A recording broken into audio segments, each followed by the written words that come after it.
ఈరోజైతే సూర్య గారు ఒక సినిమా అయితే ఓపెనింగ్ పెట్టుకున్నారు. డైరెక్ట్ తెలుగులోనే ఈసారి అయితే షూట్ జరగబోతుంది. దీనికి తెలుగు డైరెక్టర్, తెలుగు ప్రొడ్యూసర్సే. నవవంశి గారు దీనికి ప్రొడ్యూస్ చేస్తున్నారు ఈ సినిమాకి. 46th మూవీ ఇది ఆయనకి. రెట్రో తర్వాత ఇది 46th మూవీ. దీంట్లో హీరోయిన్ వచ్చేసి మమతా బేజు. ఈ అమ్మాయి ఒక మలయాళం సినిమాలో వేసింది. ఇది బ్లాక్ బస్టర్గా నిలిచింది అన్నట్టు, ప్రేమలో అనే ఒక సినిమా. సో దాని తర్వాత కూడా మంచి మంచి ప్రాజెక్టులు అయితే చేస్తుంది ఈమె. సో ప్రజెంట్ అది ఈ ప్రాజెక్ట్లో చేస్తుంది. దీనికి డైరెక్టర్ వచ్చేసి వెంకీ అట్లూరి. ఈయన ఇంతకుముందు వచ్చేసి లక్కీ భాస్కర్ అనే సినిమా చేసిండు. అది ఇంకా అసలు బాగా వసూలు చేసింది. 100 కోట్ల క్లబ్లో కూడా జాయిన్ అయిపోయిందంట ఆ మూవీ.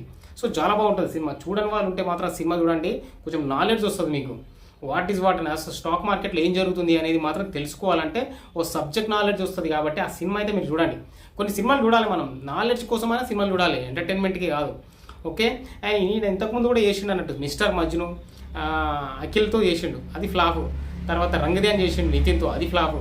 కానీ లక్కీ భాస్కర్ బ్లాక్ బాస్టర్ అయింది. సో ఇట్లా ఆయన కెరియర్ అయితే అప్ అండ్ డౌన్స్ ఉన్నాయి. సో సూపర్ హిట్ కొట్టిండని చెప్పొచ్చు అన్నట్టు లక్కీ భాస్కర్తో. ప్రజెంట్ వచ్చేసి అయితే సూర్యతో ప్లాన్ చేసారు. సో సబ్జెక్ట్ కూడా చాలా బాగా వచ్చిందంట. డెఫినెట్గా ఈసారి మాత్రం ఇంకా తెలుగులో బిగ్గెస్ట్ హిట్ కొట్టగలుగుతాము అని చెప్పేసి కాన్ఫిడెంట్ ఉన్నారు. సో ఈ తెలుగులో షూట్ చేసిన తర్వాత మళ్ళీ తమిళ్లో డబ్ అవుతుంది అన్నట్టు. తమిళ్ అండ్ అదర్ లాంగ్వేజెస్ ఇంకా పాన్ లెవెల్లోనే ప్లాన్ చేస్తున్నారు ఈ సినిమా కూడా. ఎందుకంటే మార్కెట్ ప్రతి చోట ఉందన్నట్టు తనకి, సూర్యకి. అక్కడ హిందీలో కానీ, ఇక్కడ తమిళ్లో కానీ, మలయాళంలో కానీ, కన్నడ కానీ, ఎటు చూసినా తెలుగులో కానీ తనకు మార్కెట్ ఉంది. కాబట్టి దాన్ని క్యాష్ చేసుకోవాలంటే సబ్జెక్ట్ అనేది బాగుంటే 100% ఇది వర్కౌట్ అవుతుందని చెప్పేసి నమ్ముతాడు నాగవంశి. సో ఇంకా మొత్తం మీద అయితే పూజలు కార్యక్రమాలు చేసిర్రు. అమ్మాయి వచ్చింది, ఫొటోస్ దిగిర్రు, పూజలు చేసిర్రు. సో దీని యొక్క అంటే కెమెరా ఆన్ చేసి క్లాప్ కొట్టారు కదా ఆయన. అసలు ఇంకా మాటల మాంత్రికుడు త్రివిక్రమ్ శ్రీనివాస్ వచ్చింది ఇక్కడికి. సో ఆయన చేతుల మీదనే క్లాప్ అయితే కొట్టడం జరిగింది.